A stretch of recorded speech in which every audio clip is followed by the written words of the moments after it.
All right. Thanks for being here. We have folks watching live, and we're also got quite a few people attending in person. So we're starting tonight is a free introduction. So what I'd like to do with a free introduction, it's to our course, our next online course, Healing the Heart and Soul. And, I've written books on this, done lectures on it, workshops on it, and so on. So it's a really broad topic, far more broad than we could cover in a night or even in a few weeks. But as always with our online courses, we cover as much as we can, as going as deep as we can, as thoroughly as we can. But tonight's the free intro, but to me, it's important to understand that the free intro always, when it involves me doing a free intro, it's not an ad, it's not an advertisement, it's not one of those, and if you sign up now, here's what you could have heard, I like folks to feel somewhat complete. So we will, in a sense, cover some material and feel like tonight we learned something, we gained something, even if you don't do the online course. Obviously, doing the online course means going further and farther and deeper, and there's just so much more to it because it's several weeks. But what's nice is it's only a handful of weeks to where we're done in a month. So this course will start tonight. It's the free intro, and then it runs through the month of May. The great month of May. It's a great time. The springish kind of feeling, new beginnings. A good time to be doing a course related to healing the heart and soul.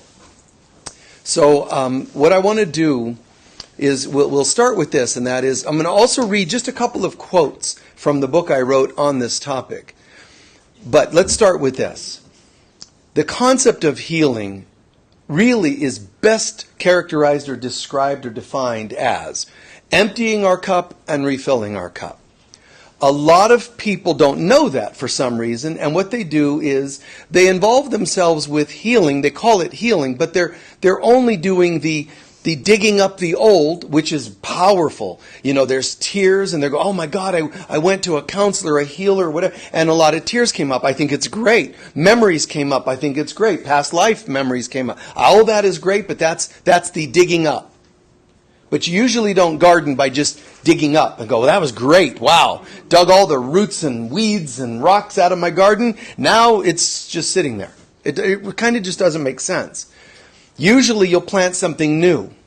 But if you only do the planting and no healing of the old garden, so to speak, even the metaphors and parables of Jesus describe the weeds and the rocks choking out the life of the things that are trying to grow. The metaphor of the seeds falling on the ground. They got to fall on fertile ground. So that's kind of what, I like metaphors a lot. I mean, it just comes to me a lot. I've never read or taken a course in life's metaphors. It's just how my mind works. But it's a beautiful way to have the mind work. Understanding parallels of things, deeper meanings, connections to things. It's kind of cool, So gardening is a great metaphor for healing. Instead of me trying to prove that you need to uproot and replant and argue it with people that may be healers or, scholars of healing, instead of me trying to argue that, I don't need to. All I'm going to say is, imagine gardening. Why would you just do one and not the other? And that's it. Then the argument's done. It's over. It really takes working the old and bringing in the new.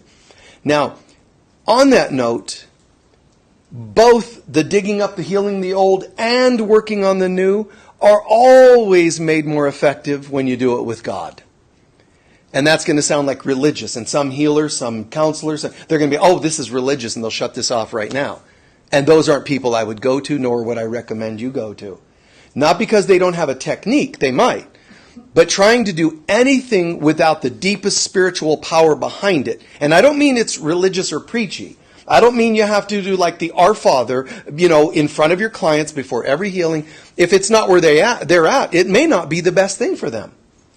Maybe they would just need you to hold quiet presence. And you're holding the consciousness as though you were doing prayer without words that could turn them off. And I'm not saying allow them to control everything in your sessions, but I am saying that you have to bridge with people, which is another important topic. So first, healing involves emptying the old, refilling with something new. what could possibly know how to heal more deeply than God, Spirit, the Divine Mother, anything you want to call it. Even you want angels, whatever. Just don't use fire hydrants and tree branches. If you're going to use some other name, let it be sublime, guys. Call it something cool. God, angels, but, when you start going, lumber, or something, not everything's going to have the same power, is it? Let's be, I'm exaggerating to make a point. Where is it in the middle that it becomes okay to say, I think I've gone too far away from Spirit, and I'm going to pray to the holy, acupuncture needles, and I bow to my needles. I'm going to bow to my massage oils. At what point do you say, wait a second, this has gotten silly? Where's the power behind it? Where's God, Spirit, the divine, the Holy Spirit, or whatever behind? Let's go to that to help us with our healing. And, I do think and acknowledge a lot of people, you bring in masters or light beings, angels. That's about as low, for lack of a better word, as I would go. I wouldn't try to channel my deceased aunts and uncles. Go to God. Try to get the highest presence you can in the healing work you do. But I'm not preaching a technique. You're not going to hear me say, you've got to do this or this or this per se. We're going to talk about ways to reach the soul, because even though we're talking about digging up the old and replacing it with new, which is a theme I use in just about everything I do, even though we're talking about replacing, dig up the old and replace it with new, yes, do this with guidance. Try to get in a deep state of mind so you can bring the highest possible as a healer, even as a friend or as a parent. It's not like you have to be a licensed therapist or healer. I'm talking about just as people. Just learning to put the little self aside and let something more powerful and efficient come through. Efficient sounds like a weird word for some people when it comes to healing. Efficient sounds like a technical term. It sounds linear, kind of left-brainedish, mechanical, and it isn't. What I mean by efficient is something that knows how to really find the stuff more thoroughly, more pain-free as possible, but to get in there. Spirit sees it. Spirit knows it. The Divine Mother knows this. The Holy Spirit knows this. God knows this. Your deceased aunts that you might want to channel, or, your second grandmothers and whatever, second departed, this and that, your dearly departed, it's fine. They're spiritual beings, but they're not illuminated when they reach the other side. They're just dead grandmothers and aunts. They don't suddenly have an all-knowingness. So, and again, I'm exaggerating to make a point. Go to Spirit. Go to God. Try to be in a state of surrender when you do healing work of any kind, when you do counseling work, even befriending a person. Even if a person comes to you and says, man, I'm really struggling, can I talk to you for a minute? In that minute, without them even knowing it, you can learn to just drop in.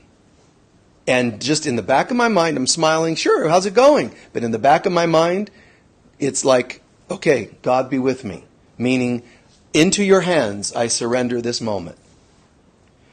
Everything that person's going to say, help me to see it as you want me to see it. Help me hear just the right things. Help me give just the right advice. Help me, be really present as much as possible. And that's it. That means I'm surrendering to doing the best work I can. And again, it's going to sound like I'm already talking about people that are licensed and trained. I'm talking about being a person, being a good person. So, call Spirit in. Let something very powerful and spiritual happen. A miracle, it's called. So technically, people sort of think miracles are reserved for parting the Red Sea. We don't, we often don't remember or don't realize that a miracle, by definition, is a shift from something that's not so good and healthy to something that's good and healthy. I say I'm giving a generic description. Not so good and healthy could mean an old pattern, an addiction. It could mean hurtful behaviors, traumas and wounds, and so on. Any of that shifts into something else. An illness that's going to become an illness, or that's going to become, somehow fatal perhaps, who knows, is all of a sudden shifted. And it doesn't go that direction. In other words, there's a problem that has a likely not so good outcome, and yet something shifted. You had a different outcome. So let's say there's this boulder I've shared this metaphor many times, but there's this boulder at the top of a hill. And let's say this would be your car. When the boulder gets dislodged, kaboom, kaboom, kaboom, have you seen boulders, given the physics of this, going towards your car and then going in reverse? Not typically. The physics of it is, it started moving. All you can do and count on is how many seconds it'll be before it mashes your car. That's pretty much all you can figure out. And if it's not too close, you'll have enough time to, oh, look at that, that's going to hit. Sometimes it's so sudden, you don't even have the time to figure that out. So boulder, car, inevitable. That's what we call a problem in life. Man, I have a relationship and there's just no communication, inevitable problem. I have this health thing, but I just don't want to get it looked at. I'm not in the mood. Problem. It's going to result in something not so good. I continually, mistreat the neighbor's dog. It's going to happen one day. You're going to be on a walk and that thing got out. And you're going to have to deal with your being mean all the time to that dog. It's just, there's a problem waiting to happen. And one of the issues is humans, for some reason, just assume if you deny that it's there, it won't be there. If you minimize that it's there, it won't be there. And that's what humans tend to do. Minimize, ignore, and whatever, trying to avoid. That does not work. So it dislodges, it rolls down, mashes your car, and then humans proclaim, why me? Oh, I wish I would have known, and all that. And sadly, we do that because we're so scared, we're so afraid of taking responsibility. But nothing ever happened without it building up. The boulder didn't just, it wasn't there when I parked my car. Somebody put it there. It doesn't work like that. The boulder's there. You might have known, no, it looks safe, and you left your car there. You might have put your car there knowing you had a dream the night before that something was going to happen to your car, and you still ignore it. There's all kinds of signs and premonitions, and sadly, people ignore them, and then the boulder dislodges. But when the boulder dislodges, it's going towards your car. And a miracle is described as, here comes the inevitable and it doesn't happen. Why? Something had to have changed it. This is called nature, physics, natural, and this is called supernatural, where something changed what didn't seem like it could be changed. Sometimes that something uses laws of the earth and physics. That doesn't mean it's not supernatural. It just uses the laws and physics to get there. Other times it uses laws that are beyond physics. But it's amazing. When it happens, we show up to our friends and gatherings. Oh my God, I got to tell you this story. Because it's so freaky and cool and awe-inspiring. But technically, it's supposed to be happening all the time. Okay? So let's breathe that one in. When I say it's supposed to be happening all the time, you can take that like, oh, but it doesn't. And you can get bummed or you can get excited and go, wow, really? Yes, you can actually start creating these more often. During this course, we're going to share some videos along the way, and some of them are involving how to create more miracles like that. But a miracle is a shift where something that shouldn't have happened, happened anyway. The shift, in a greatest sense, is a shift in consciousness. Okay? It's not just an external shift. So if you say, for example, okay, I would like something in my life to be changed. Meaning, like, let's say I have a sore knee. I would like a miracle and have my knee fixed. Well, that would be a physical shift, right? My knee is now shifted. It's gotten adjusted, or it's pain-free, or whatever. But that's people that are praying for physical shifts. Where, in fact, what we're supposed to be praying for is an internal shift. One reason is that an external shift does not necessarily guarantee you're going to get an internal shift. But an internal shift will likely manifest as an external shift, meaning go to the source. Figure out the internal thing that needs to be changed, and then usually the outside will change. Or, as it's commonly stated in a phrase, when you get the message, the messenger disappears. The messenger is the illness or a problem. You see what I'm saying so far, right? It's like this is a consciousness thing. It's an inside job. So I really wish my knee weren't hurting, so I think I'll put an ointment. Wow, that works miraculously. Well, it's an ointment. It has a numbing effect, and that's not a miracle. But let's just say it feels like one because I'm no longer in pain. So that's pretty cool because you shifted pain level. That's pretty cool. But what if when the ointment wears off, the pain comes back? And that's one thing we haven't really figured out on this planet is we need to get fed up. People are fed up with a lot of things on this planet, but they're not fed up with things that don't work.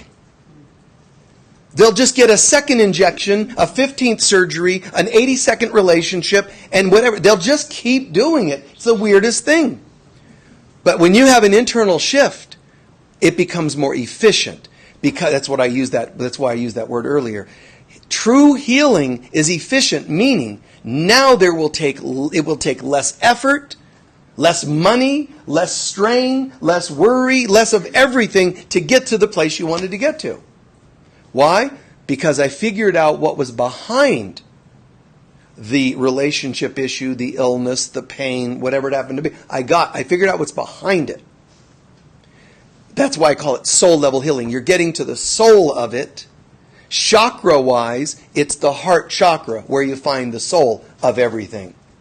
When we say we have an ache, a physical ache, that is a root chakra experience because it's your physical chakra. You have a physical pain, I have a physical chakra to reflect that pain. When I have an emotional issue with a friend or partner, whatever it is, or just in my personal life, an emotional issue is the emotional chakra. You see what I'm saying so far? So if I just talk to somebody about my emotions and release some of those emotions, I worked at it on an emotional level, right? If I work on a physical thing, I worked on a physical level. I didn't get to the soul of it unless I got to the soul of it. Just because you go, it feels so much better. I don't need to really work on that inner stuff now. Okay, well, so be it. But there's a likelihood that thing will come around more often or come around again and again till you get to the soul of it. I'm not saying only get to the soul of it. I'm going to say get to the soul of it and you can also do the others. For example, instead of saying, oh my God, I've hurt my knee, let me do some soul work on it, and I do some inner soul work on it. Let's say that I have some successful insights and feeling shift and epiphanies. Wow, but the knee's still sore. It's okay for you to also rub the dang thing. Put some ointment on it. Wear a brace until the body catches up with the inner healing I did. It's okay to still take your meds if you're bipolar or depressed. It's okay to have your acupuncture. And if my knee's hurting and I did my inner work, it's okay to get a massage, get some work done on it. Not a problem. So, in a sense, we're not saying that soul level healing replaces other, and I mean this tactfully, lesser forms of healing. I don't mean lesser as in bad. Lesser meaning they're not as deep to the core. So it's cool. Go ahead and do the soul level. I'm not saying don't engage in lesser or other forms of healing. I'm actually saying do the soul level and the others are a great addition. That's all. Take an aspirin even when you have a headache. It's not a problem. But work on the soul level stuff. Go ahead and do your chamomile tea to help you sleep at night. But let's also look at what's keeping you from sleeping. Okay? That's it. All right. Now, on that note, the soul level healing concept is related to the heart chakra. Because if we just use the metaphor of chakras for a moment, if we tune into who we really are, the God self, it's like saying, I'm identifying with my upper chakras. Now, once upon a time, we went from being only a perfect God expression, and we seemingly dropped down out of heaven itself into a place called the Garden of Eden. Eden is the place of my heart and soul. If I'm just going to use some metaphors and examples from the Bible just real quick, and other sources from wherever, who knows where I'm going to get these things. But in the moment, the Bible tells us, and other sources tell us, fables and stories and mythologies, they tell us about this thing happening where mankind seems to have gone into a sleep. That's when we first dropped into the Garden of Eden, and in Eden, we're not in Kansas anymore. We're not in heaven anymore, Toto. We're somewhere else. But in that Garden of Eden, we still could have woken up, but that garden is a story, it's a metaphor of us biting from the apple of illusion. In other words, in the Garden of Eden, we bit the apple, meaning we bit the illusion. We found that we are flawed. Holy up here, flawed here. And here's where we made our choice. Here in our soul is where we made our choice. How do I know that? Because the garden, you had two trees. One to believe you're holy and one to believe you're not. Got that so far? So now, if I've chosen the tree called the tree of life, it's the tree of forgiveness. Oh, I'm still holy. Then I would be able to still feel, know, experience God in its completeness in my everyday being and life. Perfect. However, if I bit from the apple and choose to buy into the apple, buy into the beliefs of the tree of knowledge of good and evil, if I draw from the tree of judgment, where I'm judging that I am less than holy, all I'm saying is here's what's going to happen. Everything actually does roll downhill. Meaning, divinity dropped into my heart, and in my heart I chose to believe that I am less than holy. Guess where it went? It rolled downhill all the way to my physical being, and it manifests as aches and pains and aging and financial issues and everything else. Got that? But where did it originate? In God? No, guys. The problems never originated in God. It originated when we decided to believe unlike God. Did that make sense? That's what judgment is. To have beliefs that are not matching God's. Because God's beliefs are always love and holiness. Mankind decided, well, we have our own opinions. Okay, that's it. That's where we had our problem start. We're going to choose to have our own. We understand there's love, but we want to have our own opinions. And splits into politics, and it splits into arguing and debates and disputes and this and that. It becomes thises and that's all the time. There's the one knowingness of God, and in the oneness you cannot have illness. So, technically, you could say it's three parts. I am as God created me. I'm not so sure. Oh, crap. The results. The results. Now, what humans do is, these results. I'm sick. What's going on? I have a flu. I must have caught it from my child. What a nice sentiment to blame your illness on your child. I mean, that's kind of judgmental. Think about it. The poor thing, they're like, I'm just sleeping. I didn't do anything. I'm just sleeping. I didn't do anything. But I caught my cold from you. I have financial issues because of you. I have this because of that. I have this because of that, and so on and so on. And that's how humans try to survive. By projecting all their stuff anywhere except here. And meaning the heart and soul. If you project it anywhere but here, you can't fix it. Why? Because everything else of the other chakras and outer life is only a hologram of what's gone on in here. My beliefs are being projected into my life. We try to go, okay, look, there's a projection. There's a projection. It's called, an injured foot or whatever. Let's bandage it with another projection called a bandage, and then we'll just be fine. All you're doing is using shadows to play with shadows. It doesn't make any sense because they're just holograms. Healing the heart and soul means let's practice getting back to the heart of the matter. What are the beliefs in me that are likely spawning this thing, creating this thing, projecting this thing? Anything that is the topic. We'll use some shamanic soul retrieval in the workshop, in the course. We'll use some tracking exercise. We'll use some really cool things. Something I haven't done very often that we're going to do is we're going to look at not only tracking kind of, you call it, core issues and core beliefs behind these things, but once we look at it, we look at our life and say, let's say I have in my lifetime, let's pretend I've had 100 challenges, just 100. That means an ache, an issue, a breakup, or what. 100 issues in my entire life. Usually people have 100 per day. But let's just pretend you had 100 in an entire lifetime. Now, a human being will describe it as 100. But in reality, when you track them back, you'll start finding those 100 experiences are actually all rooted in more like 10 deeper patterns of yours.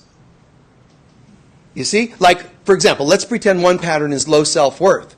Low self-worth could manifest as rejection, being unlovable, breakups, divorces, and whatever else you think is a problem. It could even manifest as illnesses.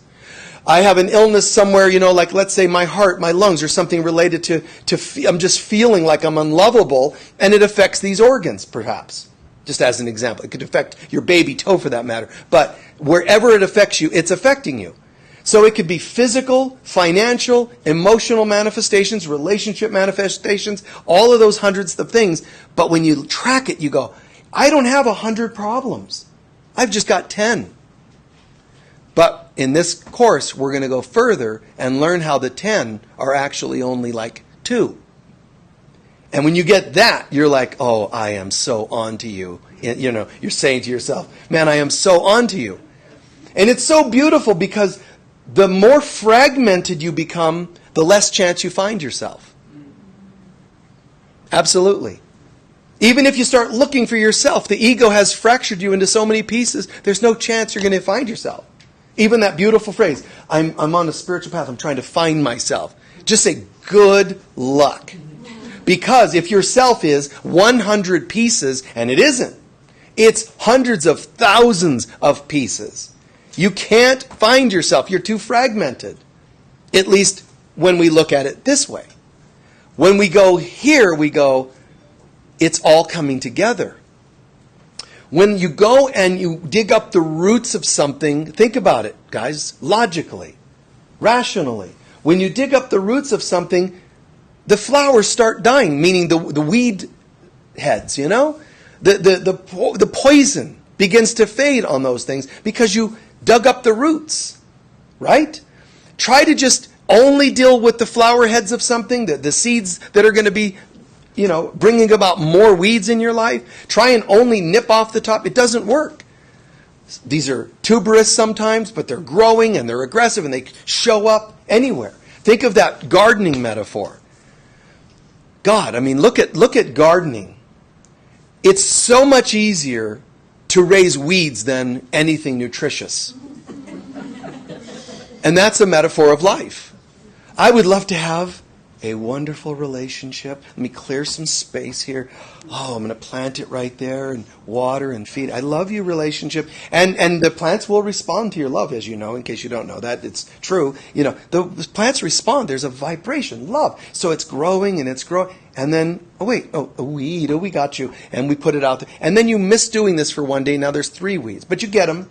But when you got them, you broke off the roots of some of them. Now there's 20 the next day, and so on. And you know what you're going to do eventually? Oh, I don't have time for gardening today, but I still see you, little plant that I planted. Hi, I still see you, but I just don't have time. And what's happening is you're getting tired of dealing with the weeds. And this is what human beings do all the time. Oh, I'm on a new path. I'm going to be healthy from now. I'm going to start tracking my stuff. I'm going to start looking at my issues and becoming responsible. Just until there are enough weeds called people around you that annoy you. And you just go, you know what? I really wanted to start a New Year's resolution where I was going to start looking at my stuff. I just didn't realize there was so much of it. So I don't want to do that anymore. And that's what humans do. And you can do that. You can do that. That's what, it's free will to do that. But that's why Jesus is saying, in A Course in Miracles, everyone has to reach their pain tolerance at some point. Reaching bottom does not just mean an addiction. Reaching bottom also means I can see where I have let my life, my relations or whatever get out of control. Not just my addictions. All of it's an addiction. You're not just addicted to drugs and alcohol. You're addicted to screwed up relationships too. You're addicted to terrible communication. You're addicted to having bills you can't pay. Believe it or not. Why is it called an addiction? Why? You think it's not because you don't feel like you're getting a high out of it. You know, I don't feel the same stimulus. Cocaine versus a bill, they're not the same. They are the same. You actually get a chemical rush every time you get the dang bill you can't pay. It's not a good rush, but there's a chemical release when you get the bill and go, ah. And there's something about it. Someone inside is addicted to that juice. It could be your ego, obviously, not your soul, but somebody's feeding off of it. Or you would go, oh, that tasted bad. I don't like the taste of getting bills I can't pay. Let me do something about that. And you change your consciousness. Humans are so far more messed up than they could ever imagine. Addicted to unhealthy things like this. You wouldn't think you're addicted to cortisol. You wouldn't think you're addicted to adrenaline. But it's true. Unhealthy chemical rushes. And when you track that and look at it and say, well, I'm not addicted to anything, but I tend towards, let's say it's low finances. I've even known people who, let's say I work on somebody and they go, seriously, for people to even say this, you work on them and all of a sudden they go, God, I just feel like I'm taller. This one person said the other day, I feel taller and I feel really light. Okay, now the question's going to be, how long can that last? And here's what happens, I swear. Based on, people's testimonials and all that, what happens? I feel light, I feel tall. Now, they go home and they're feeling really happy. Partner's not in a good mood. Here's what happens. They start to want to hide a little bit so they don't shine too brightly and upset their partner, because that wouldn't seem very compassionate. Partner's all upset. You don't want to go, really? I feel great. Oh, but I'm really struggling. Well, sucks to be you. I feel great. You don't want to do that, so you go, that would be uncompassionate, so I'm going to start standing a little more like this again, and you start compacting again, and your shoulders drop in again, and then when your shoulders drop in, it starts pulling on that low back issue you used to have, and it was gone for a couple of days because you did some work on this or whatever, and see, there's an addiction. I'm going to just fall right back into my addiction to being small, or whatever else it happens to be. So, healing the heart and soul isn't, though, just about healing the deep tract issues. It also involves what we call holistic healing. Nothing is holistic if it doesn't involve the heart and soul. I know that sounds like I'm putting everybody out of business, but it's true. All the people say, oh, well, I'm holistic because I make herbal teas for illnesses because I'm holistic. You're not holistic. You're still using a physical herb for a physical ailment. Which is great. Great. Let me have some. Okay, great. Don't call it holistic if it isn't holistic. How could it be holistic if you're leaving out any part of my being? Whole means whole. W-H-O-L-E. Here I am. So the problem is that most people don't know how to get to the soul. People just don't. How do you get to the soul? And because they don't, they figure we'll just segment it off and then say, this is holistic, and everybody buys into it. Because they don't know how to reach the soul, and you don't know how to reach the soul, so we'll just ignore that and call what we do, have the ability to access, we'll call it holistic, and everybody will buy it. Because we're all enabling the fact that none of us know how to get there. There is a way to get there. It's actually not that complicated, but there is a trick to it, and it takes consistent effort, practice, because we're always, the ego's always taking us a little off course, a little off center, so it's important to learn how to track things. Tracking and looking deeper does not mean I'm going to obsess on inner issues, but it does mean I'm willing to look at the deeper issues behind things. So, holistic means all of me. And so when I'm talking about this heart and soul, I don't just mean only the heart and soul, because then that too is not really holistic. Holistic would mean, let's look at the issues in here, and also, do you need a hug? Holistic would mean, let's look at the issues in here, and I know a good acupuncturist. You see what I'm saying? So you get to the core, but you also utilize the other things that would help the person believe in the healing, or speed up the healing process. Is that making sense? And that's kind of cool, because if you think about it, It allows everybody to have some space. It allows everybody a little, inner healing and, and then sound healing. Inner healing and then herbs. Inner healing and surgery. Oh, no, we don't believe in surgery because we're holistic. Holistic means whatever. You can't say surgeons are not allowed. I know that's going to be against somebody, watching here live or online, but it's true. Everything has its place. Don't shame it or you'll be drawn to it. Don't shame it. Oh, I don't believe in any of that medical stuff. Those people are out for money. That's true, they are. And often they are. And then you're going to need surgery because you have issues with them, and you're going to be facing yourself. And if you say their crap never works, you're going to be the one it might not work on. I'd rather put some belief in them. I'd rather say, yes, doctors, in case you ever need one. You want to be able to karmically attract a good one. So I would just put out some good words. If anybody's listening out there, any universal doctors, I really like you guys. It wouldn't hurt. But Edgar Cayce, I always thought this was so cool. Edgar Cayce would tell people occasionally that they would need surgery. On rare occasions he did. But when he did, he would describe the process that they were needing as surgical forces. He didn't call it surgery. Surgical forces. Why? Because it's an energy. It still has an effect. I know linearly we go, me see problem, me have knife, me cut out problem. I know that's how we see surgery and the medical profession. But the truth is, does anybody really take time to look at what's happening energetically? Is it not also possible that that thing that they're cutting out is a disturbance in the body? It is a mass or it's a disturbance of some kind that's inhibiting energy flow. That this thing is made of energy as well, and it's going to use its form of energy to move this other, this disturbance out of your body. Is that making sense too? Okay?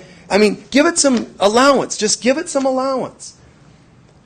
Surgical forces. He called emotion sometimes emotional forces because he was almost more like a Rudolf Steiner type approach. He was seeing it all as an energetic process. Everything interacting. Little wheels within a bigger wheel. It's a holistic experience. Pretty beautiful, pretty powerful. So we're honoring all those extra things.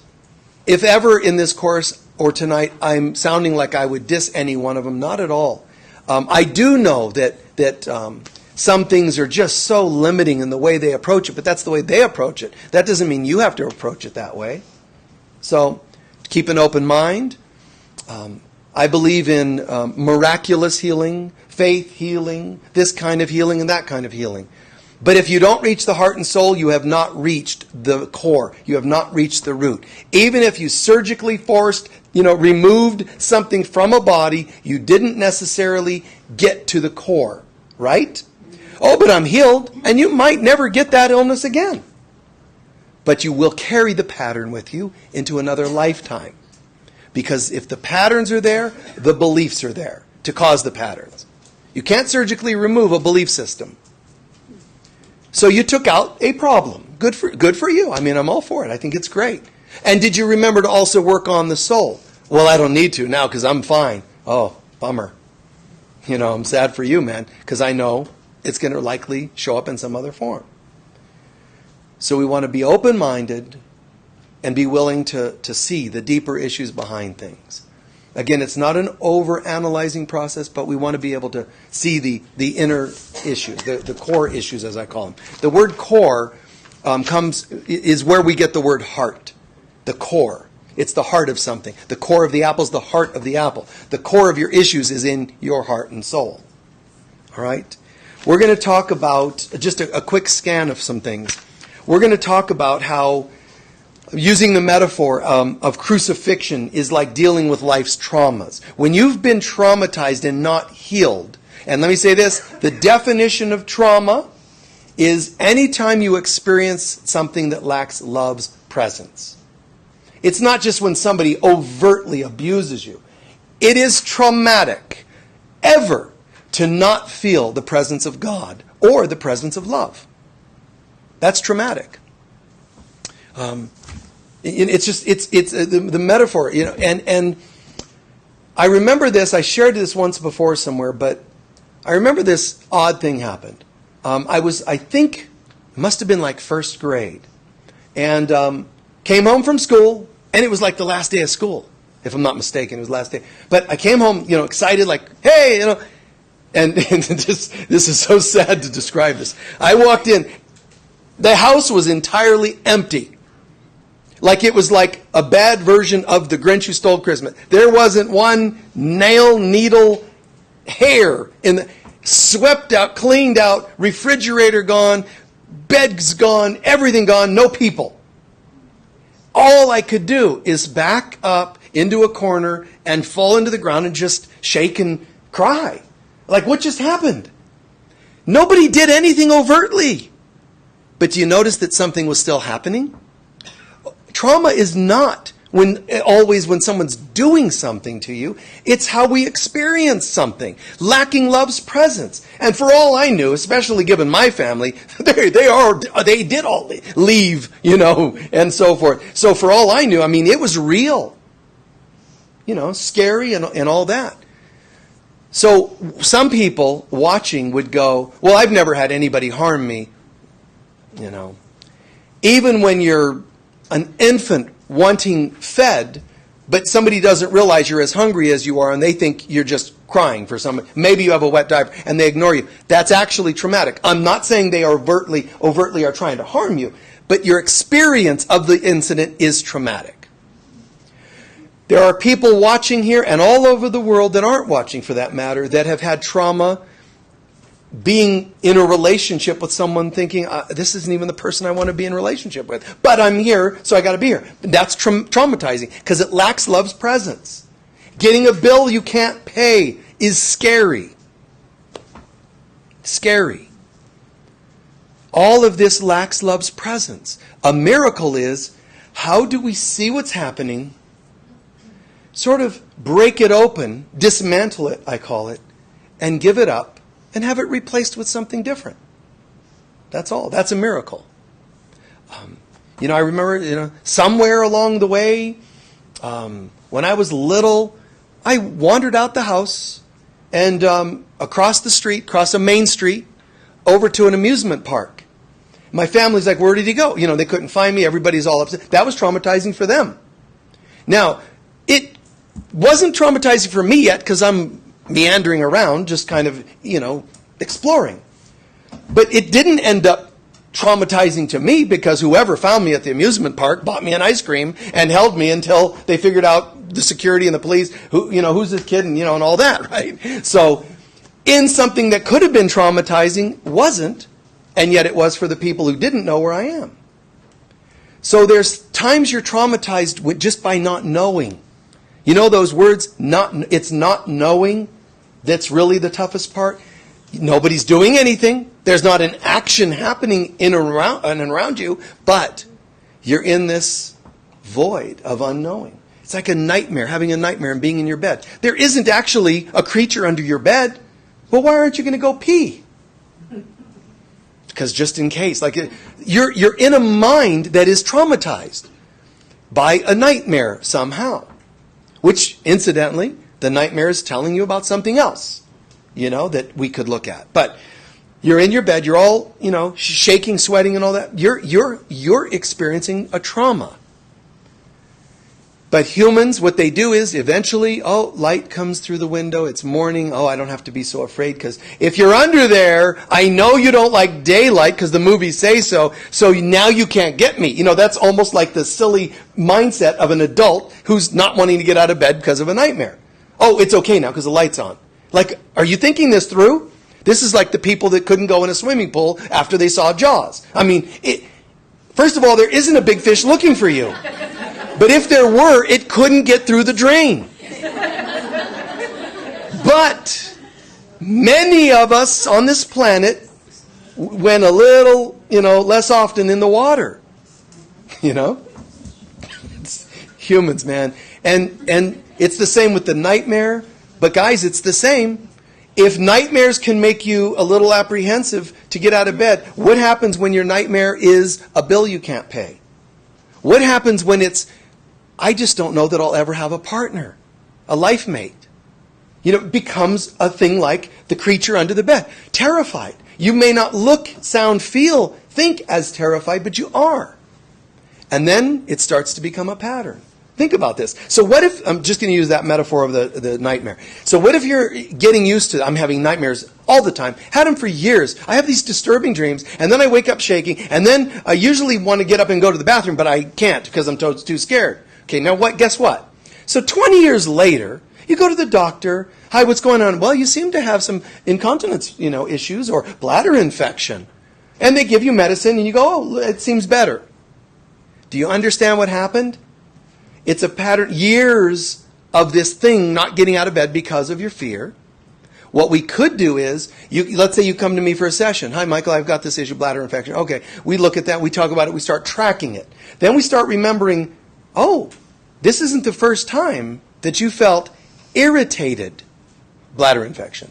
And when else did you feel irritated? I was feeling anxious. I felt anxiety and irritation through anxiety, through trying to stay in bed and repress this or that or the other. And we see that this is an ongoing pattern for you. If we can find the roots of the fear that brought about the dreams in the first place, the dreams will likely go away, the bladder infections will likely go away, and you probably wouldn't have to be on the medication. To me, that's miraculous healing. I'm also okay with you saying, I don't believe in any of that, just give me my medication and I'm out of pain. Hey, I'm happy to hear you're out of pain. I really am. I'm not going to be like, well, somebody will be back tomorrow looking for me to help, and I'm not going to give you a session. You could just have your bladder infections, teach you a lesson. You don't want to do that to people. If that's all that people can do, it's okay. The old school isn't going to buy into this new stuff. The old school, even the old school that calls themselves new school, doesn't totally buy in this concept of let's look at the deeper stuff. It's okay. It's fear. It's the lack of discipline to want to look at oneself. It's a lack of responsible behavior. So I get all that. So if you know people that say, look, I would love to believe in all that, but for now I'm not there, so I just need to go and get this done or that done, you support them in that. Because even your love in supporting people where they are is a very beautiful thing and could bring them more miracles than if you reject them. I'm not talking about enabling something for them. I'm just talking about supporting that that's where they're at. All right? So, dealing with life, life's issues, life's traumas is like a crucifixion. It's a good metaphor. It may sound religious. It's not meant to be religious. It means something kicks your butt. There's life's traumas. So, there's also dealing with emotions. What we're going to do in this course, I'm going to a couple times say this just for the people watching that want to get into this other piece. We're going to talk about why people don't heal, accessing the past. We're going to talk about some emotions like loss, betrayal, regret, shame, depression. So we want to investigate these deeper things. We're also going to go not only into the crucifixions of life's traumas, but the resurrections, how to heal from those traumas. That's obviously good news for most of us. Because we don't want to just stay in the problem, quote unquote, the pain, the issue. We want to learn to track that, get inside, uproot that, and start resurrecting, coming into a new life. And then that'll help us launch into learning more and more about healing, and then eventually our ascension. Crucifixion, resurrection, ascension. Our ascension means, oh my God, I'm living a completely different life now. I would say most everybody, not necessarily everybody, but most everybody that does these courses with me, online courses and 5-day intensives and all that, I love hearing the fact that they say, this has worked. This is like an ongoing thing. This is working. I have changed the way I do this, that, or the other. It doesn't mean you're immune to everything on this planet. Things happen. People don't say, I took one online course and guess what? I never had another gray hair. Stuff happens and it's gonna happen. But they'll say things like, I understand why, I get to it more quickly, it doesn't bother me as much, and now I have someone who's in my life who's loving and safe, losing hair with me, graying with me or whatever. whatever it is that they wanted to consider or describe as an improved life. Finances. Your life should always be looking like this and upward. It's better and better. It doesn't have to lottery and crash, and it doesn't have to flatline, and it doesn't have to, go downhill. It's just this beautiful higher and higher. It should look like that. And if it doesn't, it's likely that you either aren't uprooting the things that need uprooted, or you uproot but you forget to put new seeds of something new. When your life isn't improving, it's always about one, the other, or both. All right? So there's a time. Something's going on in your life. Take time to ask yourself, have I really taken time to look at this? I was just kind of hoping it would go away. Why don't we go back and look at that? Why don't we dig into that a little bit? Excellent. Now you'll go, oh my God. As soon as I caught on to it, it's gone. Congratulations. Other times, something's going on and you're going, I looked and I've journaled and I did this, and it's just still lingering. Have you planted any new seeds? Oh, that's what it is. I haven't put any energy into where I want to go. All I did was where I didn't want to go. Got it. Seconds later, perhaps, bam, miracle, and it shifts. Other times, maybe you've neglected both. But if we're going to call ourselves sincere about our path, remember this. The path in life, the spiritual path, the path in self-improvement is not just chanting and oming. It's healing as well. That's called the spiritual path and the healing path. You cannot just do one and be a holistic person. So much ignorance, even in the spiritual community. The groups that buy all their granola and whatever at the health stores, and they do yoga and they go, look at me, I'm healthy. They do no spiritual work. They're not holistically healthy. Oh God, well I don't really believe in that. I'm just into wholeness. Really? But only on a physical, emotional level. What about your spiritual self? You're not feeding that with spiritual connectedness. So they're missing that. Or the other way around. People that do nothing but om and chant and neglect their bodies. Holistic experience.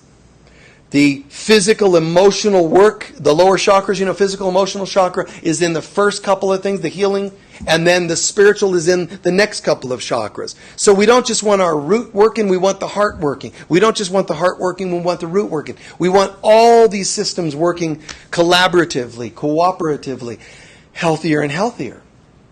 So, holistic also involves learning to hit things from all sides, guys. If you have an ache and you do an herbal pack on it and it's not working, think about acupuncture. If that's not working, think about massage. If that's not working, maybe it's some myofascia work you need. Maybe whatever, of this world. Do things spiritually and materially. Don't shame or neglect one or the other.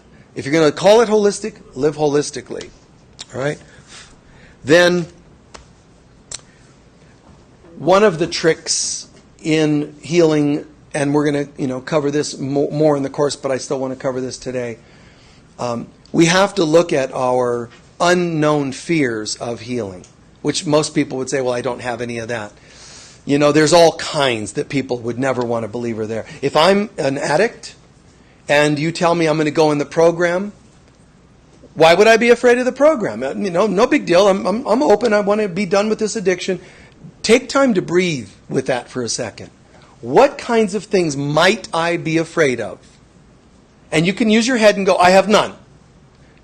That's just resistance. What might you be afraid of? Here's just an example. I'm not even dealing with alcoholism, but I can still tell you if I were an alcoholic and I were going into a program, the kinds of things that would intimidate me from going into the program. First, there's a likelihood you're going to tell me I have to probably hang out with different people. I don't want to lose my friends, my little ego. I'm afraid of losing my friends. Okay, what else is there? Well, my friends then are going to go, oh, are you one of those? They're going to laugh at me. I'm going to be humiliated. That's another fear. You see? Now I'm going to hang around with strangers, and who are they? And are they going to judge me? Are they going to, look at the stuff that goes on. There's a 5-year-old that's going to be bringing stuff up. There's a 15-year-old that's going to bring. There's failure. There's what are my parents going to think? All that stuff. And that's only one topic. Me going into recovery. You have an illness and you say, I'm thinking I'm going to have surgery for this. And you'll always have someone, oh, well, surgery's not organic, man. Oh, that's a shame, You ought to rethink that. Let me show you some things online that'll tell you how horrible of a decision that is. And there's always somebody. But then do the other. And there's going to be a group of people telling you the opposite. Okay? It's not just, hey, you know what? What? It's like when somebody recently asked me, Michael, surgery, no surgery, which should I do? Everybody I know is telling me different stories. I just said, really, that's not going to matter. What they're all telling you is not going to matter. At the end of the day, which one can you live with best in your own heart and soul? And they instantly went, oh, that's it. Got it. Because they were being bullied and badgered and they were being pushed and pulled. And, I said, one of those decisions, even if you live, you're going to be pretty ticked off, because this is a person that would get ticked off. You're going to be ticked off that you even did that one thing that you don't believe in. Did that make sense? Okay? So I said, you better pick the one that you most believe in and then be at peace with it. Because you might even die if you pick that one, but you'll die at peace. I'd rather that than live and hate myself for choosing the thing that I didn't believe in, causing me to be healed. All right?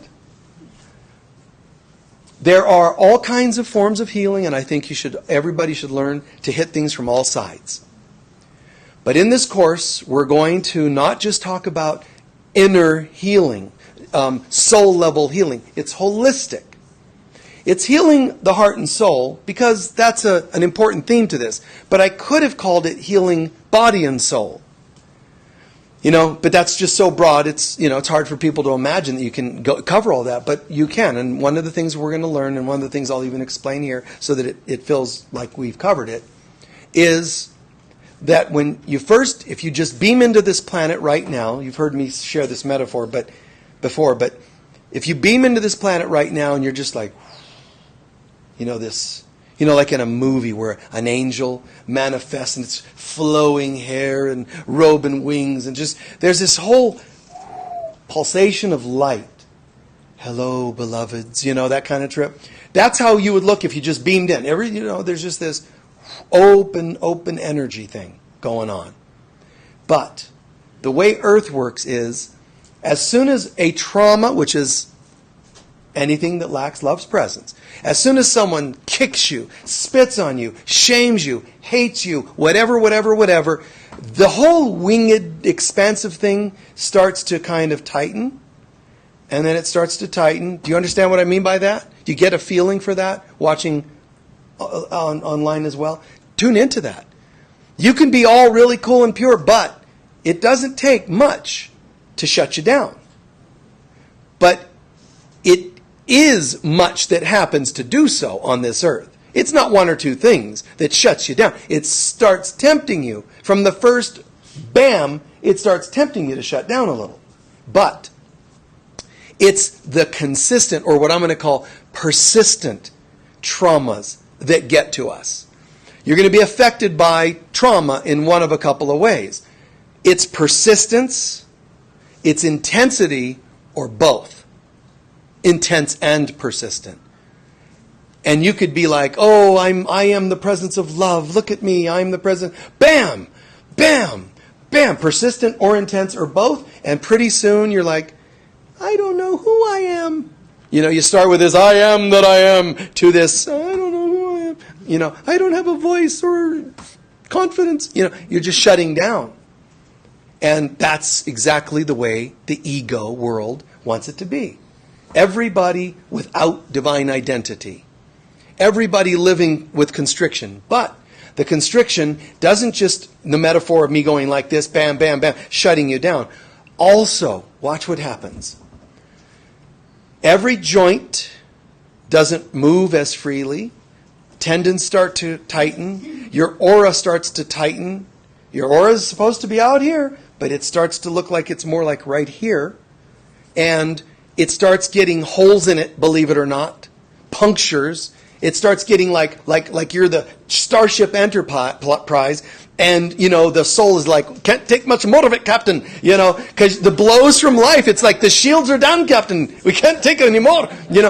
So it's like shaming and hitting and harming and, abusing, and it just takes a toll. So the starship's shields are down. The starboard side shields are down. The aft shields are down. Whatever. Yeah, your shields start to drop. There's holes in them. That's what aura workers sometimes do. They'll say, oh, there's some blocks here. There's some such and such in your aura. That's what they mean. They're finding the effects of trauma, essentially. And what's a bummer is once a trauma has blown a hole in a part of your aura, it's not done. Now that you have a hole in your aura, you have new problems coming from having a hole in your aura. What kind of problems? Oh, all kinds. For example, you have less of an ability to have psychological shields that say back off when people bug you. You're now like, back off, but kind of, because I have a hole right here and you're welcome to get in there. That's what happens.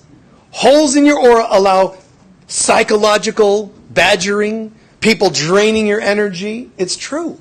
When you have your shields up, they're like, they come flying in with their little psychic vampire heads and trying to suck into your energy. And their teeth, they just break their teeth on this beautiful, bright, light aura. But when it weakens, it means it's not just your energy systems. When my aura weakens, it means I'm losing track of who I am. See that? I don't know. I know who I am that I am, versus I'm not so sure. And the I'm not so sure allows other people to go, oh, well, we'll help you out with that. You are so valuable to us. And you're going, really? Which means we're hungry. Can we suck on your aura and get some energy from you? Yes, as long as you like me. That's where that relationship comes from. Lack of boundaries, because your aura is your energetic version of boundaries. If I have low psychological boundaries from life's traumas, my aura is affected. And also if I have low internal health, core. I don't just mean like muscle core. I mean core in my knowing of who I am. If I've got that, it just really lifts my energy systems as well. So my energy systems are fed. They're not wrapping around me. Your aura doesn't just wrap around you. It emanates from you. And whatever's off inside, trauma, hurts, other things that have happened to you, and belief systems, the aura is going to reflect it. Okay? So energy systems change. So back to it. I'm standing here. I feel pretty great. And then one thing after another after another. I know people that have had stellar childhoods. It's rare, but it happens. Stellar child. Wonderful parents. Supportive parents. Encouraging parents. Everything was fine. Until they got married. Because they still had someone bring up stuff. Or until they went to college. Because then they were raped. Or something else, It's true. Like you can have a decent life for 10 years, 20 years, 30 years, 40 years. At some point, the world is going to try to find a way to get to you. And when it does, it's almost like saying the more stellar you had of a life, the more shock you're going to be in when you find the other. So it still gets you. Just the shock of it being different is enough to, cause hits on your systems.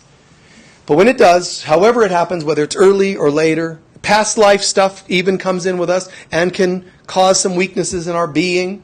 So here we are, we're supposed to be able to be radiant, but then my trusting breath, my vitality, my confidence, hey, how you guys doing? Bringing light into people's lives, great. Bam, bam, bam, bam, bam, bam, bam, here and there. And then pretty soon it's, you kind of look like somebody I could say hi to, but you might not say hi back, so I'll just not do that. Oh, you look like a nice person. Hi, slap your hand.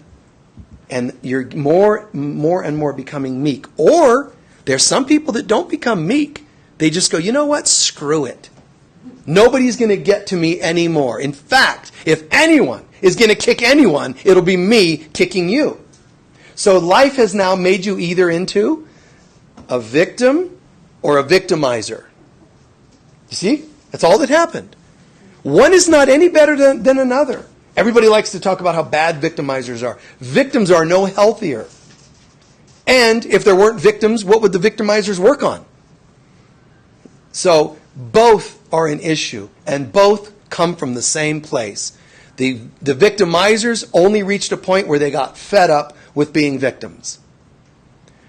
So both are hurt people. I'm not saying that means that's okay, their behavior is okay. I'm saying both are hurt people.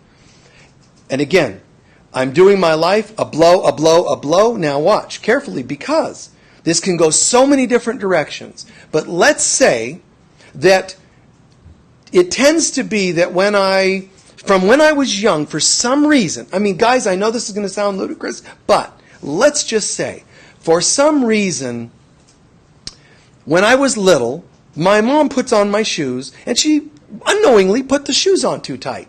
Whenever we went to, let's say, family outings, like events, church and whatever. Now, those events, these family events, let's pretend when we went to family events, family members were arguing. Somebody got drunk every time. There was abuse. There was shame. Everybody's yelling, "Why do you always have to drink at our event?" Now, where's the kid feeling it? The shoelaces are too tight. So the kids, this whole event is getting absorbed, unbeknownst to them, and lodged down in their feet. So 40 years later, they don't know why, but they have terrible feet, always in pain. It causes them to limp. The limping causes their hips to go out of joint. Their hips going out of joint causes backaches, and the backaches are causing tightness in their neck. Then tightness in the neck is causing vision issues. You see? And then when you go and do deeper work on it, sometimes the holistic experience is to go, this is so bizarre. I went and I was working on some vision issues, and I found out it was connected this to this to this to this. My shoes being too tight. Now, how many of your friends and family members are going to go, oh, that makes total sense? They're going to be like, oh, God, you went to somebody in Sedona, didn't you? Eyes connected to shoes being too tight. But it is. Because the kid is doing this. It's going to constrict somewhere. Somewhere. By the same token, arguments at the table all the time. And a parent says, you eat that food. You're going to maybe have your digestion affected. So many arguments. Where's it going to affect you? Could affect your shoulder, your pinky finger. But why the stomach? Maybe because you were trying to eat at the time of the upsets. So it lodges where it's most repetitiously showing up. It tells us that's where it lodged. And it could lodge there, but it could also be connected somewhere else downstream or upstream, depending on where we're at in the body.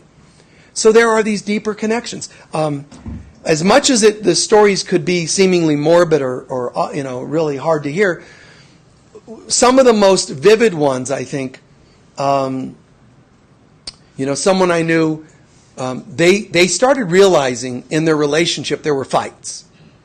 But the fights seemed to be more often, when they started looking at it, in the kitchen. And then when they looked at it more deeply, it was in the kitchen where this person, when she was a child, one day was sitting at the table kind of pouting. And the mom walked in and said, "What's wrong with you?" And the child was going to say, "He's molesting me."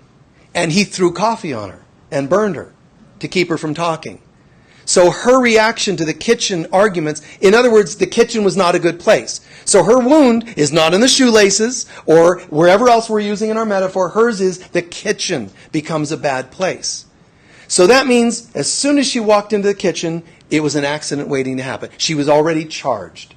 For some people, in the bedroom to be sexual is I'm already charged. For other people, it's at a beach amongst people just, having fun. You don't know where it's going to be because you don't know exactly. Sometimes your mind is going to literally make a connection. Oh, there's a trauma in the kitchen because of what I just described, right? Other times, it's not connected directly at all. It could be something behind something behind something behind something and so on. It could be like, I get triggered every time I walk in the peaceful woods. Why would that be? Somebody's going to say, oh, you're probably living in the woods and you're a witch and the Catholics burned you. Everybody does that one anymore. Okay, it could be. It could be. But you track it and you find out. It might not be a literal memory. You might say, why do I get upset when I walk in the peaceful, quiet woods? That's where you're supposed to feel great. Here's why. Because maybe you never had peacefulness in your life.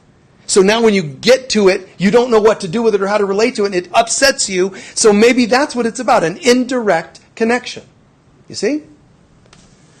So you have to be willing to go like this. I'm open to seeing what's going on. So the trauma has these effects. There's a guy who I saw many years ago, and he came to me and he said, I have stomach problems. I've tried medication, I've done this, done that, and don't know what's going on. So did some healing work on him and felt better. I did some hands-on, and he felt better. But then I had him also go inside and track.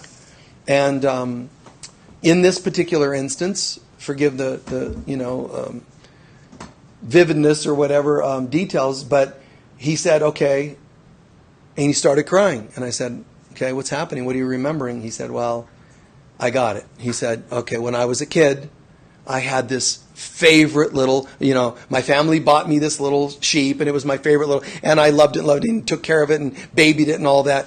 And they used to tease me, stop treating it like it's a baby or your best friend. It's just an animal, and so on and so on and so on. One day, comes home from school, they killed it, cooked it, made him eat it. Yeah.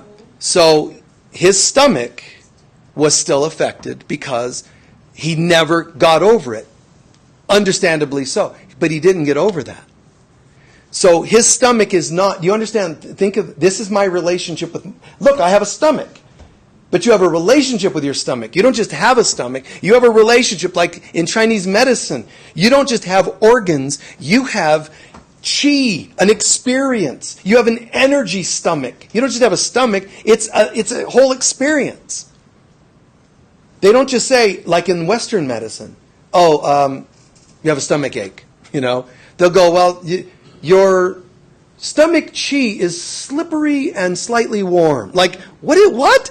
But when you look at the ancient texts, these are all important stories, like metaphors and mythologies about the stomach is robbing chi from the liver because they're relationships.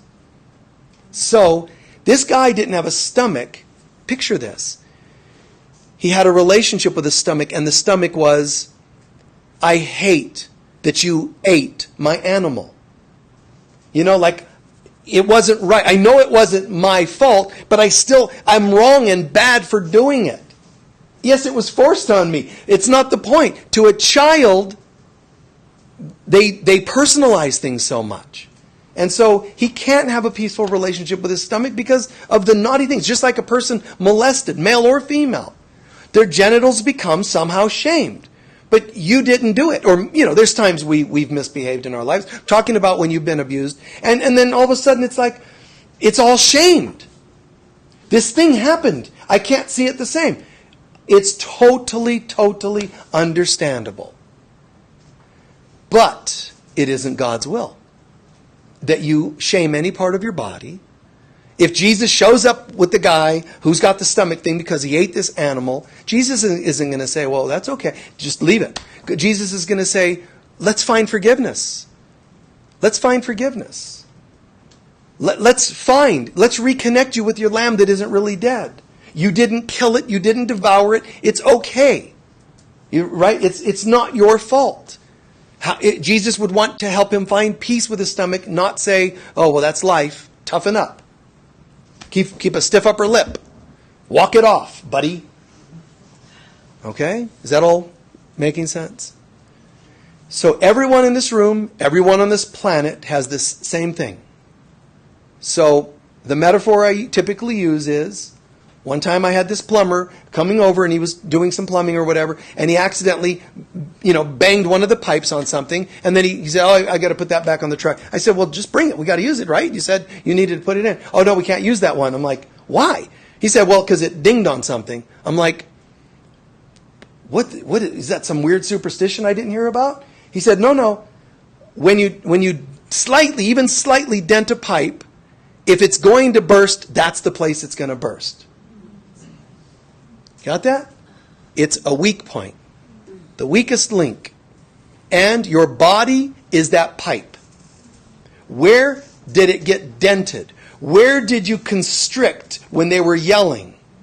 Where did your muscles constrict? Where did your nervous system stop working? Did you clench your jaw because they were abusing you? You know, that sort of thing.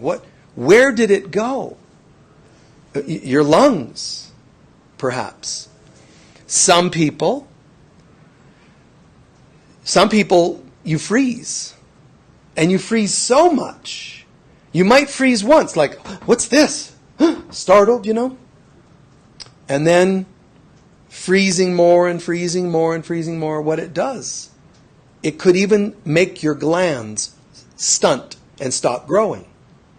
So I'm 10 years old, there's all this yelling, I'm startled and freezing, and then I notice. And again, don't personalize this, because this might apply to it, might not. You can't say it's always the same outcome from the same cause, because we're all different and things can vary a bit. But because of the freezing and the holding, getting tense around you guys yelling at me all the time, here's what happens. Stunt. It stunts enough to where pretty soon my glands essentially are told, shh, don't upset Dad, Mom, or whomever. Shh. And the glands are like, what? Shh, okay. If your glands stunt at 10, and you're a male, your genitals might not develop fully.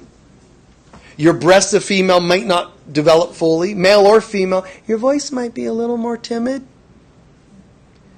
I'm not trying to wrong or shame you if you happen to have a light voice. It might not be from this, but it could be things like that. You can be so stunted, you might never develop further intellectually in your ability to read. Your actual learning, reading, might stunt, and you never got... There's some of us that can't write any better than if we were 10, because we froze somewhere back then. Okay? Take a breath. Shake off your hands, because some of you, I can tell, are leaving your bodies. No, it's true. I see some of you are kind of going into shock, and I don't want you to do that. Okay? Be careful, okay? You're not hearing this to send you into shock. And the people watching online, you got to take this and just breathe and go, wow, this is kind of heavy. Trauma is not a light thing. But we're not here to obsess on trauma, but we do want to and need to understand it more holistically. All the stuff that can happen. So in the course, we're going to take time. And by the way, if you don't do the online course, there's still the 5-day intensive called Healing and Mastery. Check that out, because we're going to do some really cool things there. In fact, we can do some physical exercises and release things that we're going to do there, techniques that we can't easily do in the online course, because they're filming it and it's hard to move the cameras around and all that. So there are some things we can do in one that we can't do in the other, and vice versa. In doing a few-week course, we can do things that we're not going to be able to do in the 5-day course. So they have their pros and cons each. But there's this whole idea of, if let's say my solar plexus tenses, because a lot of us tense the solar plexus during trauma, there are exercises you can do to help open up the solar plexus. And if you can't do the course and all that, or the workshop, the 5-day, that's okay.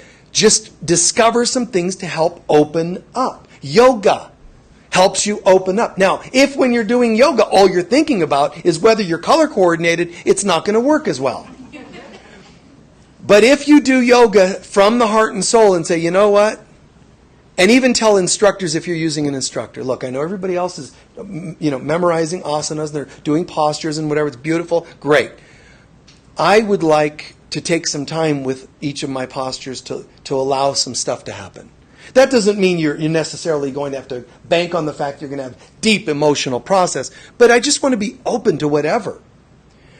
Because the ideal thing is you go into a move, a posture, of whatever you would like to call asana, posture. You go into a move, a stance.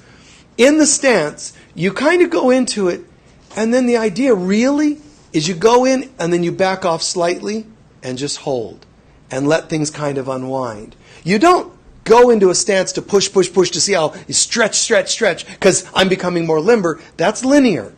Go in, back off slightly, and breathe. And see what starts to happen. So you might go, okay, I'm going to do let's just say, I'm doing an arch that, takes me stretching this way. Now, when I'm doing it, what's going to happen is my mind is going to go, oh, hold on, there's a little tension. We start going, now I'm not going to breathe either because I'm going to hold because there's a little tension. Not breathing is not helping you. So just go from this thing and back up a little and to where you can talk again, and then just kind of maybe slowly drop into it. So now I can still talk while I'm doing this, and I make little micro adjustments, and a rib just opened up, and I felt a rush of energy when I straightened back up, and this joint kind of dispersed, kind of opened up. That's what you're looking for. When the solar plexus is really bound, a really helpful exercise is to find something, a good sturdy chair, couch, a handrail, like out here we have those handrails, those are perfect. Nice round shape. If they're the right height, you want it to be the height where you can bend backwards over it. Once you bend backwards over it, you just let yourself just fall open, and breathe. You're opening the solar plexus, which also in your back has constricted. Now, a person into posture, various forms of posture or health, they're going to talk to you about how gravity pulls all this, especially the solar plexus, together. But that's actually not normal. That's not organic. That's happening because of gravity or grave events in our lives.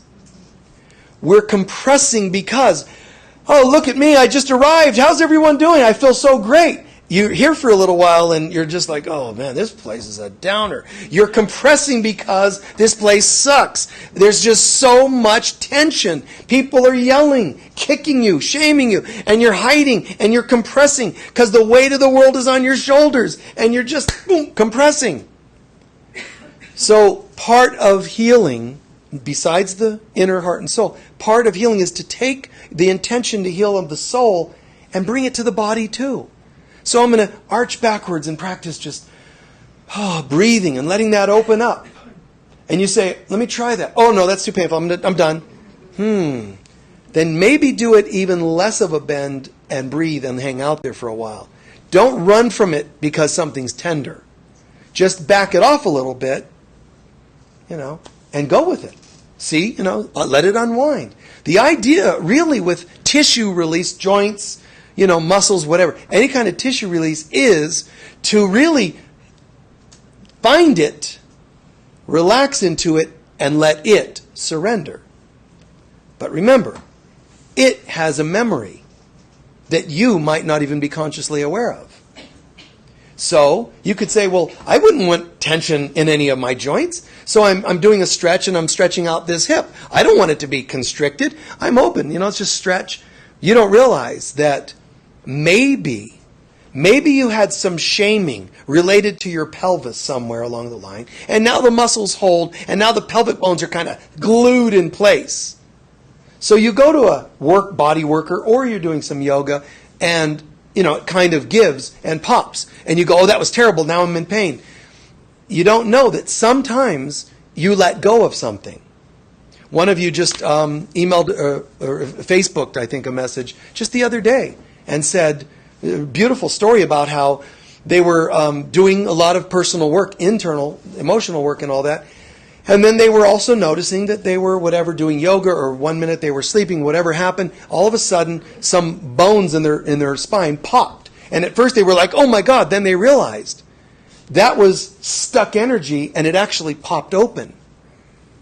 So learning to discern that it's all right, just don't force and then you're not likely harmed or harming yourself. But try to go to a place and back off a little bit and let it come out. But what is the it? Do you have to know when it's coming out? When you approach a cave because you've got to go into this cave to get your car keys that fell in there because you can't leave if you don't go get them. So you go into the cave and then all these bats come running out. You don't have to name them all as they're flying out of the cave. Let them fly out. Get your keys. So if stuff comes out when you're doing yoga, tears, you do not have to know what it is that you're crying over or feeling. You don't have to know. Don't forget that. But here's the catch. You have to be willing to know. What that means is, I don't have to know But I have to be willing to know means I'm not afraid of it. So if it does reveal what it is, I'm open. And that's partly what it means by God, the Holy Spirit, or Jesus, or whomever, saying to you in many different sources, let me stand with you and watch your stuff with you. Let me stand with you and we'll watch it together. Oh, but I'm scared of looking at my past, honey. I know you are, but I'm here. If you get too scared, close your eyes, turn, and snuggle in, and I'll hold you for a minute.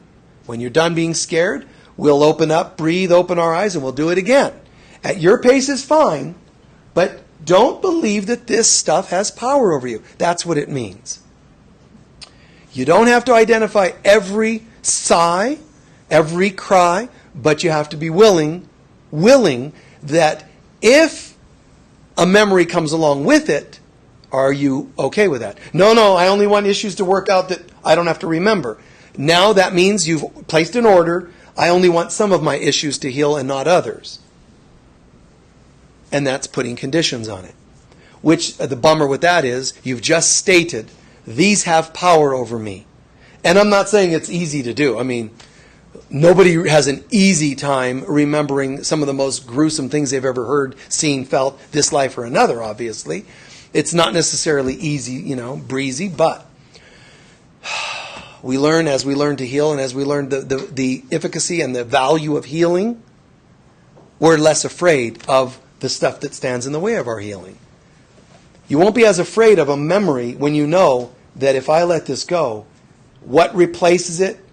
See, if people only do the digging up the roots and not replace it, they'll never know that there's much of a value of digging it up.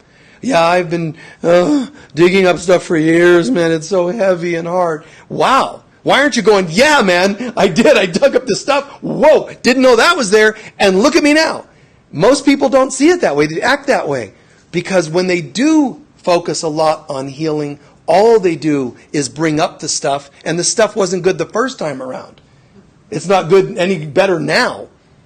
So that's why they're sometimes feeling so heavy about having been on the spiritual path.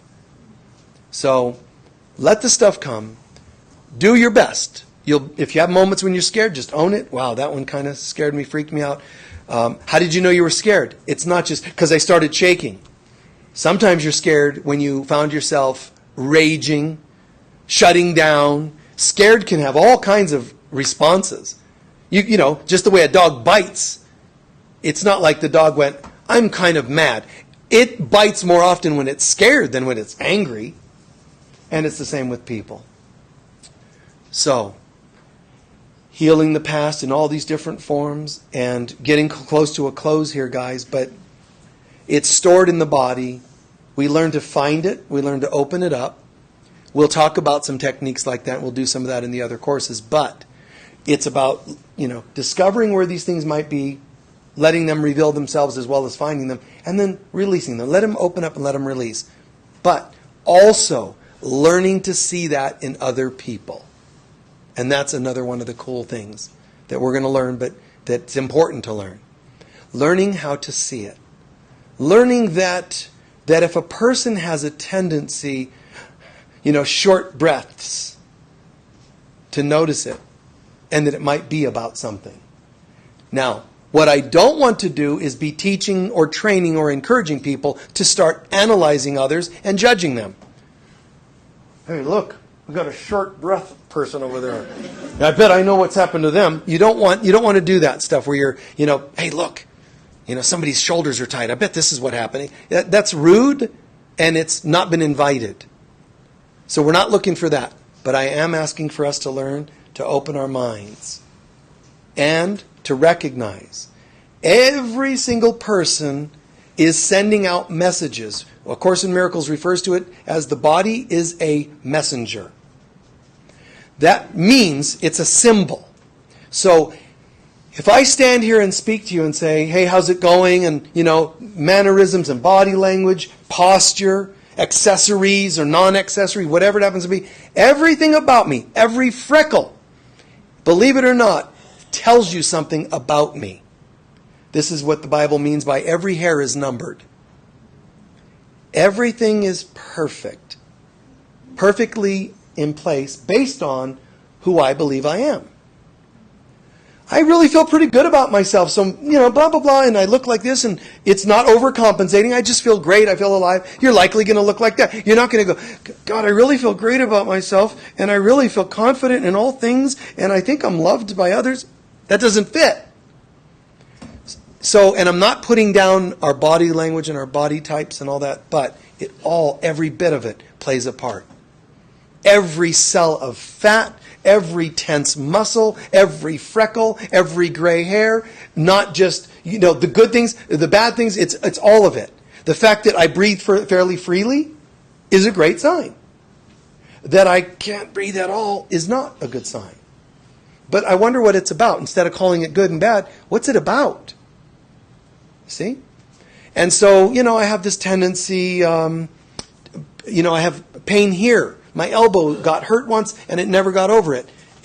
When you have the old war injuries, they call it, when you have it's an old football injury, it's not just a football injury. It's something that's come back. There's a great scene, and it's part of the story of Arthurian Knights, but it's a great scene in the movie Excalibur where Lancelot has been fooling around with the king's queen, the wife, right? So Lancelot's been fooling around, so he kind of goes, this is not right. So he, long story short, he splits and goes off on his own and gets away from his shame, his guilt, takes him out of living the life of the Grail, Christ consciousness. I can't have Christ consciousness. I've been fooling around doing naughty things. So he splits and he goes within himself in his own way, goes into a dark night of the soul. Okay, now some years later, the king and others have decided it's time to come back to life from trauma. All of our traumas. The king's trauma of his wife being, queen being unfaithful. The queen's traumas of being unfaithful and her guilt. The traumas of the kingdom being overrun by, mean people. All this trauma is happening. And they said, you know what? Enough is enough. We've got to heal. That's where Percival, finds the Grail and says, I got it. Percival means to pierce the veil of hurt, illusion, wounds, ego. So he pierces the veil, says, guess what? And he downloads that to the king. The king goes, well, of course. Let's come to life, man. Let's stand up for what's right. So they go to battle, their final battle, as it were, fighting off, evil forces. And Lancelot shows up. Now, here's the trick. When Lancelot, in the movie, the way it's portrayed, when Lancelot was off kind of in his dark night of the soul, he accidentally rolls over when he's sleeping onto his sword and it punctures him. So he almost dies, but they patch it up, he fixed it, he's fine. Now, years later, they're into battle and they're all fighting off the bad guys and yes, we're winning and so on. Lancelot falls and he's dying. And the king runs over. Are you wounded? And he says it's an old wound. See, so that was the great part of that scene. He was saying, this isn't a wound that one of these guys gave me. This is a wound I gave myself. I'm dying from my guilt. So we have wounds and regrets and shames, and they come back and get us. How do you know when they're coming back? Well, because you're sitting and you're doing a class and serious work, and yeah, sometimes. But you could be sitting in a dentist chair. And they could be cranking on a tooth trying to pull that sucker. Or drill, and it's like pain. They're pulling it and the tooth won't come. You do something like this. Hold on, doctor, give me just a sec. And you kind of just, and it may be spontaneous or it may be chosen process. But whichever it is. You're laying in that chair, they're drilling, they're pulling, and all of a sudden a memory comes up. Oh. And most people, that was weird, and they ignore it. It's so brilliant. Now, I'm not saying you say, hold on, Dr. Man, I've got this process coming through. I'm going to need to do some breath work and some crying right now. Give me. You might, and they might understand it. But if you don't, do it when you get home. Do not ignore that something happened. So what did happen?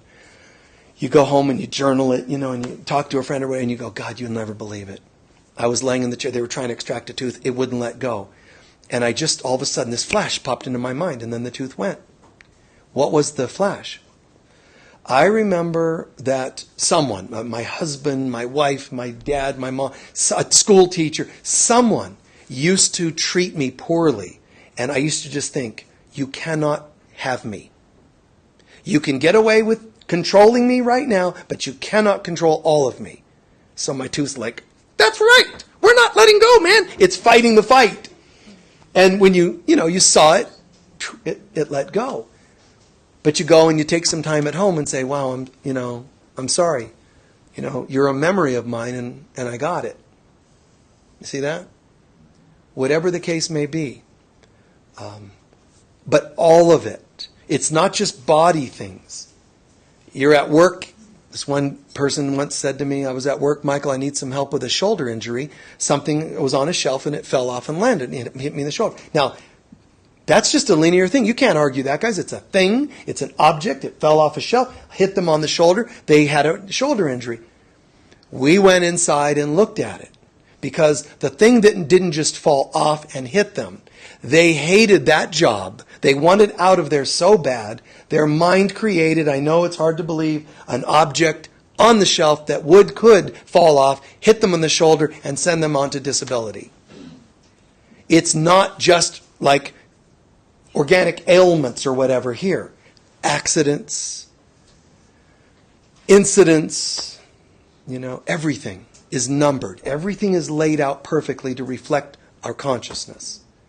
So the person who says, God, I've got some hip things going on. Often hip things have to do with moving forward in your life. Yes, generally, don't stereotype, please. But generally, eyes would have something maybe to do with what I'm seeing or not seeing in my life. Ears, what I'm hearing, what I'm not hearing. Shoulders, shouldering responsibility. Things like that. Knees, humility. Kneel in humility, that saying, Feet. Feet have to do with your understanding. I'm not understanding something. Feet could get injured. Why would feet have anything to do with understanding? Because your feet are under your standings, your legs.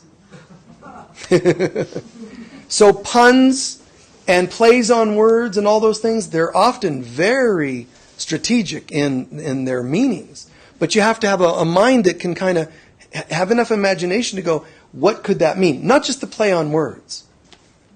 Robert's brilliant at that. The gentleman over there, he's brilliant at finding the words to the meanings of the words, not just brilliant.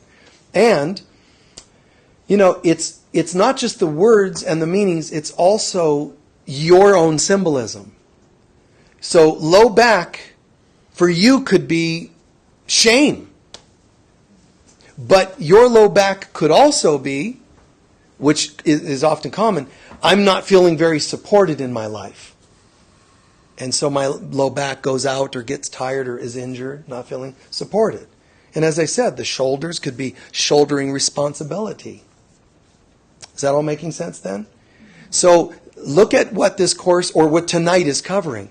This is a talk about what healing the heart and soul is really all about. We're talking about how to see the body in so many different ways, and on so many different levels. Symbolism, holistically. Stomach. I'm just not stomaching this well. There's a reason why babies throw up all the time. They go, I don't like this place. They're throwing up toxins out of the stomach, true. What do you think the toxins represent? We're not in Kansas anymore. I'm in this world. I don't like this. And they spit it up. And then when you have people that go, I have an issue, an eating disorder. I constantly make myself throw up. I had this one family bring me a kid once, and they're saying, help her. Help her. Tell her she's beautiful. She keeps making herself throw up so she'll lose weight, and tell her she's beautiful. I go, haven't you already told her that? Well, yes. I go, then that didn't help, did it? Apparently that wasn't it. It's so silly. Honey, you really are beautiful. Oh, well, hell, I didn't know that. So now I'm just going to stop this binging and purging, aren't I? They've heard that. So I help the child to understand. There's a certain person in your life, and the person is a perfectionist, and they push you, and they push you. And for a child, it's a very vulnerable nervous system, and they say, I can't stomach this. But I can't say, Mom, Dad, whomever, I don't want to hear it anymore. That doesn't go over in most households. So the child tries to swallow it all, and they can't. So they find their own little secret way to puke it out. So they're not having an eating disorder. They're having a parent disorder. They're having an experience disorder. So in this, again, we're learning, God, look at this, guys. Look at how multi-leveled all this is. Not an accident, these things. It's all starting to come together. I understand now. Even if I've only been sitting here for an hour and a half or whatever, I actually get this to a new level. Don't, eyeball people and look at their, oh, navel ring. What's that? What's that mean? Don't sit around and analyze people, but just sit back and be in awe like, wow, I get it now. You can look, if you must, from a distance and see people, if that's your learning technique, to look at people and just watch, people watching, so that you're learning. Never for analyzing or judging, but, it's one way you can learn. Oh, look at that body posture. You can study that a bit more if you choose. You don't have to, but you can choose to. But it's more about the whole experience. Our issues down here in the world are a reflection of what's going on in our belief systems, in our heart and soul. So, fixing things on the material level will only be a Band-Aid approach, no matter how holistic it seems. Well, I'm using organic things like skullcap for a headache as opposed to aspirin. So that means I'm holistic. No, you're still eating something for a headache. And that's good to do. Skullcap didn't work? Use an aspirin. Great, good for you. But did you track anything down? Did you look at the roots? Did you look inside to see what the belief systems are about? And again, I don't know how to see the belief systems, then here's what you can do. I at least acknowledge that they're there. This is how cool this is. God says, well, in case you guys really want to sabotage yourselves, you don't even have to figure it all out. I'll accept just good intentions as follows. You can just say, I know that there's something more behind this, and whatever it is, I'm giving it to you. See? You get to cheat. You get to actually read the answers in the back of the book and, do the test. In the sense that you don't have to say, well, I'll show up in a minute, God. Let me do my work and figure out what this is about. All you have to do is say, I accept that there is something in here that's likely behind this, and I'm giving this to you, whatever the this is, and all the causes behind it. I'm giving it all to you. And that's enough. Does it help, though, to know the things? Yes, because it triggers more multidimensional things for us. But you don't have to have that. Okay? So if you choose not to study anymore, learn anymore, hear anymore about this, and you only get that one simple prayer concept, I see something's going on in my life, whatever it is, and I accept that there's more behind it that I don't know. Whatever it is, I'm giving it all to you, God, and I ask to have it replaced with something better. That's enough to raise it up a bit, turn it around, and give you something new. It'll work, at least to some degree. It will work. But it's even healthier to be willing to be a participant in this. I know something's going on. There are some deeper issues. Am I willing to see those? Ooh, wow, it's bringing this up and this up and this up and this. Okay, ooh, there's that too. Oh, here comes some tears and some feelings and whatever, and process it a bit, then surrender it. Now you've done so much extra gardening besides the first example I gave where it's a little lighter weight. I've done so much gardening, now I've made so much more room for a new life. So you're likely going to see an even greater outcome when you've done more work. But if for any reason you don't know how or can't, choose not to, even that one prayer will at least move it in that direction. But from tonight, things are deeper. It's better if things go to the heart and soul, and if things are done more holistically, meaning my heart and soul stuff, your heart and soul stuff will tend to surface. And it'll surface as you frown a lot, you cry a lot, you have an earache again. This is happening, that's happening, shoulder issues, back issues, what part of your back, why? My stomach doesn't seem to digest. Just go, wow, I bet that means something. Just look at the wording. There must be something I'm not digesting, something I don't dig that's happening, and I'm just not stomaching it. And the words, you got a lot of gall, gallbladder, and so on and so on. These emotions. Bladder infections might be related to irritation. Something's irritating you emotionally. Goes to the bladder. Do that enough and it goes to the kidneys. That means that anger's really getting into my system. Whatever else it is. Knees, elbows, they symbolize things. My right hand and or right side of the body, my right hand is, related to the things I'm doing. My left, the things that are being done to me. So an injury to one or the other can help lead me into knowing more about myself. What's happening? Oh yeah, I tend to have more injuries to the right or left. That doesn't mean you should sit around and go, let me analyze this for hours. Why the right side? Nothing comes to me and you're sitting there just spending hours. It's called obsessing. If it comes to you, great. If it doesn't, just surrender it anyway. It didn't go away. Great. But you did. Good job. Now, if it comes up again for another injury, give it up again. Just do your part, even if you don't know how it's working or how much it's working. Do your part to be responsible. Show up and show up holistically.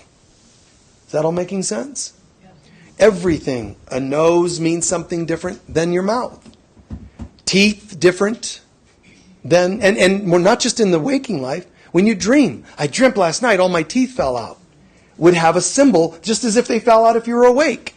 And they fell out while you're awake. The teeth, I can't quite bite into that. Could be a symbolism. Or, I'm so angry I broke them all because I'm grinding, like that. All of these things. A nose for business. But a nose can symbolize something else as well. Face. What if I dream that I looked in the mirror and I couldn't see my face? Maybe I'm not facing something. All kinds of symbolism. And that's how we actually could and how we will inevitably, we will get to this place, to learn to live with that kind of consciousness where we see the connectedness of things. They don't seem abstract. So, like the song, there's a little black spot on this, sun out there or whatever. It's my soul out there. There's a little black spot. Remember that song? There's a black-winged gull with a broken back. Chorus, it's my soul out there. It's, the police. I've stood here before in the pouring rain. He's describing, I'm looking at this river and this creek and this bird and this and that. And every time he names an item, the background chorus says, that's my soul out there. And that's what we're learning to do. He was reading Synchronicity by Carl Jung when he wrote these songs at that time in his life. But he's writing that saying, wow, I think Jung is saying that there's a connectedness to everything. Yeah, pretty much. And that's what we have to learn to see. The front is different than the back. Your front yard is different than your backyard. The attic is different than the bathroom. Bathroom is different than the kitchen. Everything has its space, place, and significance. I keep having this leak in my basement. Pretty cool. Doesn't feel very cool. Oh, but it is. The basement. Maybe it's the basement is where we store things. Maybe it represents subconscious. Leaking. Ooh. Water is typically emotions. So you got something leaking. It's, heavy. It's good symbolism. I dreamt I have a pond, this beautiful waterfall, but it broke and all the water was stagnant. It means something. Everything in life means, not to overanalyze, but it all has a significance and we have to learn to dance with it. What's really happening? I'm standing here. Here's the front of my body. Here's the back of my body. Really? Maybe the front of me is the back of you. If you're all part of me. Do you see what I just said there? Maybe this is connected to that. Maybe when I look at the trees, that's my soul out there. And that is a part of me. What am I seeing in that tree? Oh, there's such beauty. And yet, those branches out there, you can just tell they've been there for a long time. It's reminding me of my inner strength and my experience. Is the tree rotted, infested with termites and all? A different symbolism. But everything connected. Let's remember to be in awe of the magic and the beauty of things, because that's my soul out there. Wow, that person has such a beautiful smile. God, that's great, because that's a part of me. and that person's so prosperous. That's great. That's a part of me. When I own those things, I bring those positives to me. And then when there's, God, that person is injured. Look, that person has a bad back. That person only has one leg, etc. You're supposed to be able to say that too is a part of me. What is it showing me so that I can take it in here? And if what it's showing me is, poor thing, that actually didn't teach me anything. What does it show and reflect me? So I take it inside, I process it for myself, and I then let it go. And the process of what's called Hawaiian prayer, ho'oponopono, means I'm able to see somebody walk in on crutches, and instead of, oh, poor thing, can you get them a chair? You know, it looks like I care. Get them a chair, and that's great. Took care of them. What you're supposed to do is go, oh, dang, you're the one who manifested the injury for me today. You are my leg injury. You are my back injury. In ho'oponopono, that's why you're saying, I'm sorry, please forgive me, because it means there was something I needed to learn, didn't see it, and it manifested on the outside, and you caught it for me. It's a really deep concept, man. It's heavy, which is why you say, hey, ma'am, sorry about that broken leg thing. That was me. You know, not really taking blame, but what I'm saying is you're saying in the hologram of life, you are reflecting something to me. Had I not needed to learn that, you might not be showing up in my room while I'm sitting here. You see what I'm saying with that? So whether it's seemingly negatives or whether it's positives, you soak them in, you draw them in, you own them. That way they become completed. And now the person could get up and walk and not have a broken leg anymore because you, the observer, got the message. So the messenger, meaning their leg injury, can disappear. Illnesses are messengers. When you get the message, the messenger can disappear. Hi, I'm your stomach issues, again and again and again, your knee issue again and again, whatever it is. Get the message and it goes, oh, well, I guess I'm retired, right? Thank you. Now I can go on vacation. And it goes away. All right? That's why healing is an inside job. Healing is a spiritual psychology form of healing. We're healing the internal, not just the thing on the outside. So I pray that this has made sense. I think we've, covered some width, breadth, and, vastness, and depth too. So I really appreciate you guys tuning in. If you didn't sign up, you should. There's a discount, I think, maybe available. I'm not positive. I think up until like midnight tonight, there's a discount. So sign up.